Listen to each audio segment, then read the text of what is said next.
इस कहानी के सभी पात्र और घटनाएं काल्पनिक हैं, जिसका किसी भी व्यक्ति या घटना से कोई संबंध नहीं है। यदि किसी घटना के साथ इसकी समानता होती है, तो इसे मात्र एक संयोग कहा जाएगा।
दिगंत और अनंत तक गूंजायमान है।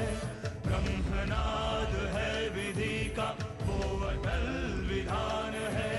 धर्म की अधर्म पर विजय का वो प्रमाण है। जायमान है वो अटल विधान है। विजय का वो प्रमाण है। ब्रह्मांड का महान योद्धा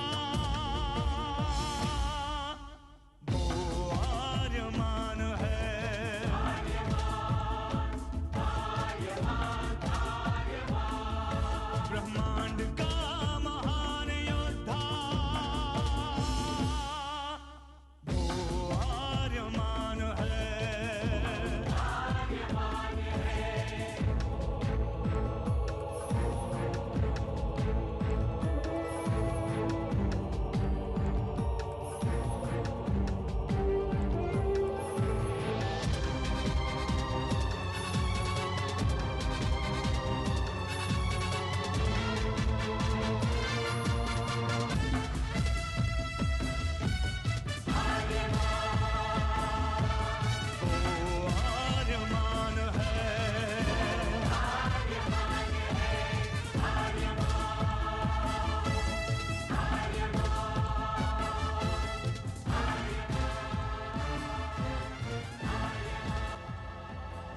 अनंत असीम ब्रह्मांड, अद्भुत, विशाल, विराट, जहां असंख्य आकाश गंगाएं प्रतिक्षण बनती रहती हैं, मिटती रहती हैं।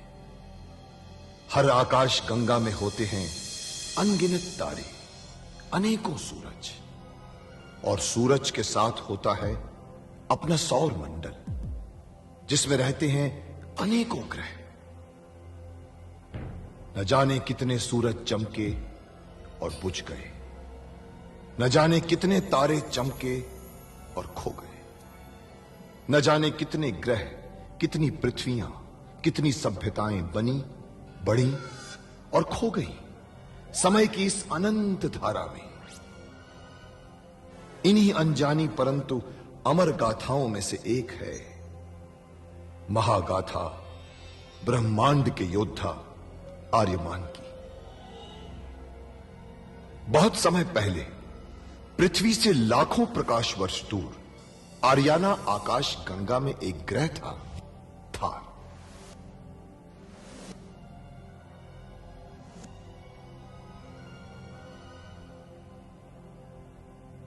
थार एक रेगिस्तान था, पानी की बूंद नहीं थी, फिर भी पूरे ब्रह्मांड के लिए मूल्यवान था थार, क्योंकि थार में थी ऐसी खाने जहां से दुर्लभ जीवनदायी पदार्थ निकलता था, जिसे थारस कहते थे।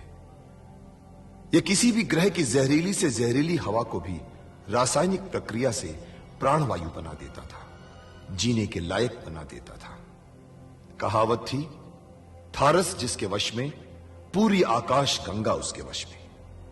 आर्याना आकाश गंगा की संरक्षक संस्था ओमियान के नियमों के अनुसार थारस को कोई भी व्यक्ति अपने वश में नहीं कर सकता था। यहां तक कि थार ग्रह का राजा जारांत भी नहीं। राजा होते हुए भी जारांत अपना राज्य गणतंत्र प्रणाली से चलाता था। खानों से निकलने वाले थारस का 25% भाग ही थार ग्रह के हिस्से में आता था। बाकी का हिस्सा ओसेक अंतरिक्ष संगठन में चला जाता था। ओसेक आरियाना आकाश गंगा के व्यापारियों का संगठन था और जिसका संचालन अंतरिक्ष में बनाए गए एक कृत्रिम ग्रह ओसेक से होता था। मगर ओसेक संगठन में कई व्यापारी ऐसे भी थे जो अति महत्वाकांक्षी थे, जो पूरे ब्रह्मांड में अपना आधिपत्य स्थापित करना चाहते थे। परंतु जब तक ओमियान था तब तक कोई कुछ नहीं कर सकता था। ओमियान अंतरिक्ष के लोगों की संरक्षक संस्था थी जो अंतरिक्ष के निवासियों के हितों का पूरा ध्यान रखती थी और अपनी शांति सेना के द्वारा संपूर्ण ब्रह्मांड में शांति और व्यवस्था बनाए रखती थी। इसी ओमियान संस्था का अध्यक्ष था महान होशिंग। होशिंग जिस ग्रह पर रहता था उस ग्रह का नाम था गुरुक्षेत्र, जहां आज छिड़ी हुई है एक महाजंग।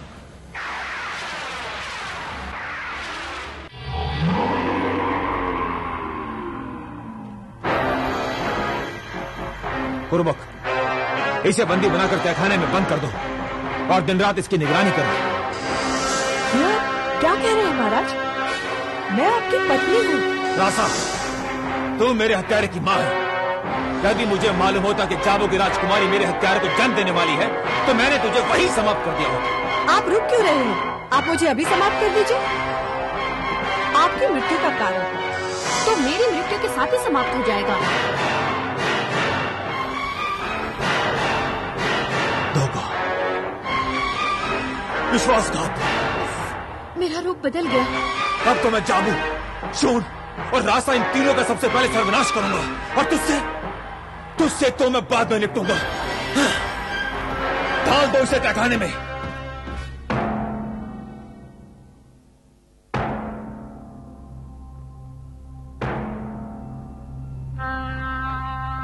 जिस बात का डर था वही हुआ। आखिर नारद पर आज हमारा राज खुल ही गया। मुझे अपनी फिक्र नहीं है। मुझे फिक्र लगी है तो राजकुमारी रासा और महाराज शोन की। नारक उन्हें कभी जिंदा नहीं छोड़ेगा।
बेटी रासा, काफी समय बीत चुका है।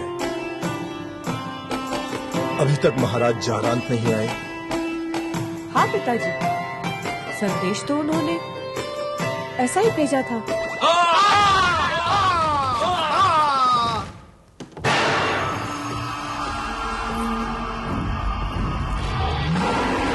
नारद तुम!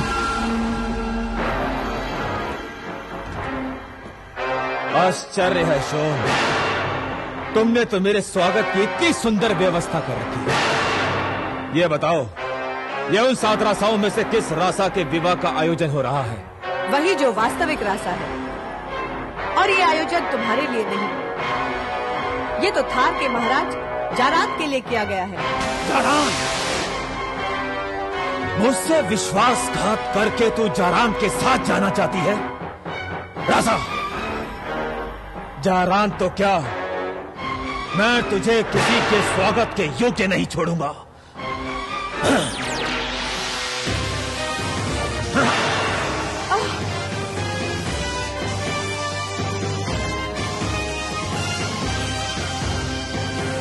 आ गया तू, अब तू नहीं बचेगा।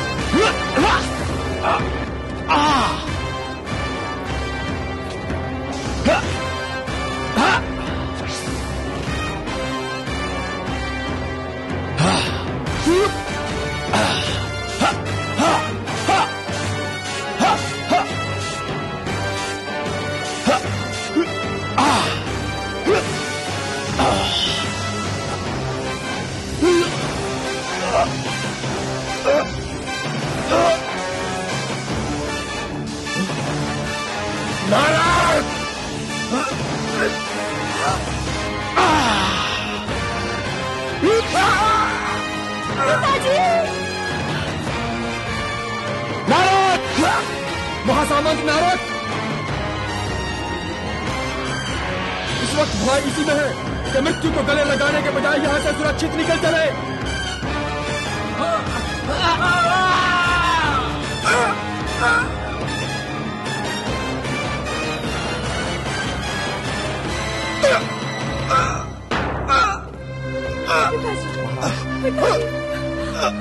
महाराज, जारांत, हाँ महाराज, जारांत नरक रासा को मारने कभी भी आ सकता है। मेरी बेटी की सुरक्षा का जिम्मा अब तुम पर है।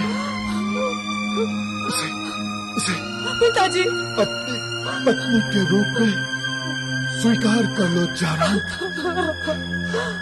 महाराज, आप निश्चिंत रहिए, रासा मेरे साथ पूरी तरह सुरक्षित रहेगी। महाराज, पिताजी, महाराज, महाराज, महाराज, पिताजी।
भले ही ये रासा को ब्याह कर लाए, परंतु थार को उत्तराधिकारी तो मैं ही दूंगी।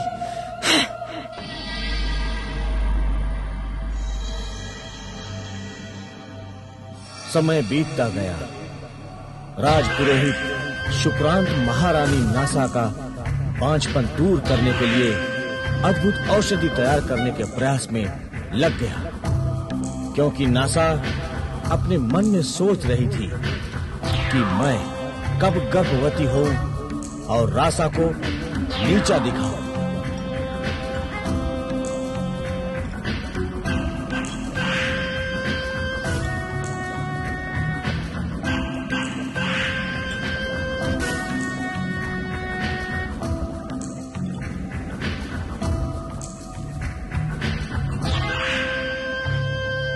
आखिरकार शुक्रांत ने औषधि बना ही ली और उसे महारानी नासा को पिलाने के लिए लेकर आए।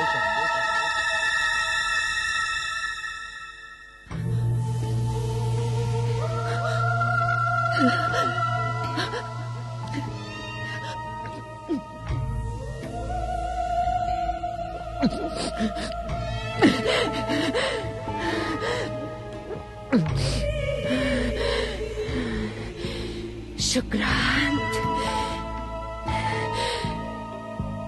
यदि मेरी संतान रासा से पहले ना हुई तो स्मरण रखना,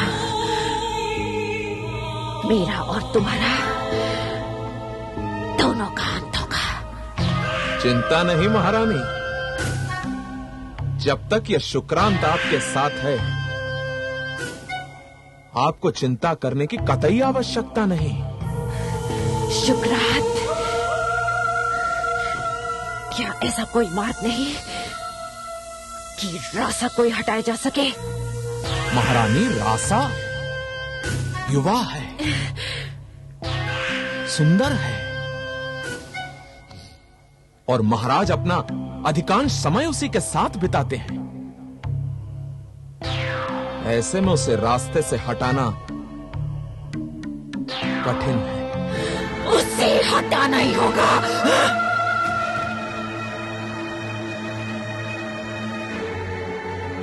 इन्हीं कूटनीतिक और राजनीतिक चालों के बीच शुरू हो गई थार के उत्तराधिकारी पाने की दौड़।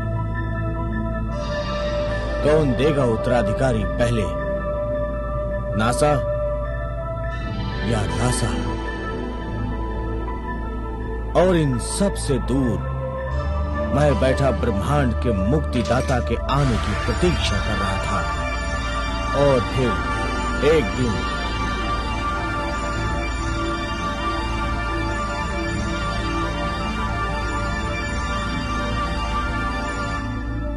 आ गई शुभ घड़ी, आ गई शुभ घड़ी। रासा, रासा क्या है सच है? हाँ महाराज। रासा, ये थार का भविष्य है। मैं आज बहुत प्रसन्न हूँ रासा। बोलो क्या मांगती हो? थार के सुंदर भविष्य के अतिरिक्त मेरी और कोई आकांक्षा नहीं है महाराज। तुम अद्भुत हो रासा, बहुत ही अद्भुत। हाँ, किंतु आपके राज्य कर्मचारी तो मुझे अपराधी समझते होंगे ना? वो क्यों? जब से मैं यहाँ आई हूँ आप अपना अधिक समय राज्यसभा में नहीं मेरे कक्ष में बिता रहे हैं। ये परिहास का समय नहीं है महाराज। आप शीघ्र ही सो जाइए ताकि प्रातः राज्यसभा में उपस्थित रह सके। मैं प्रकाश बुझा देती हूँ।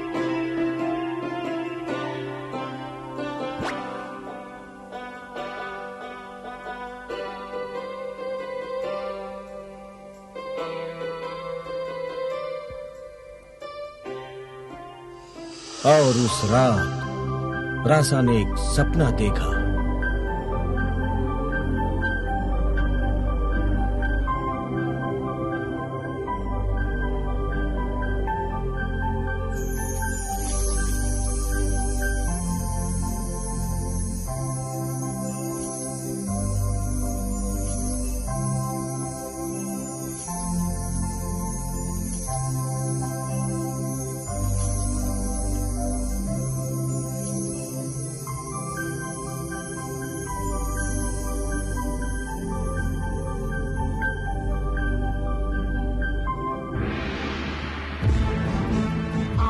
आर्यमान, आर्यमान,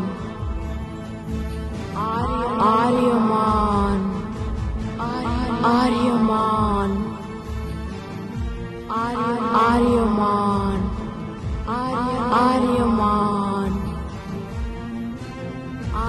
आर्यमान, आर्यमान।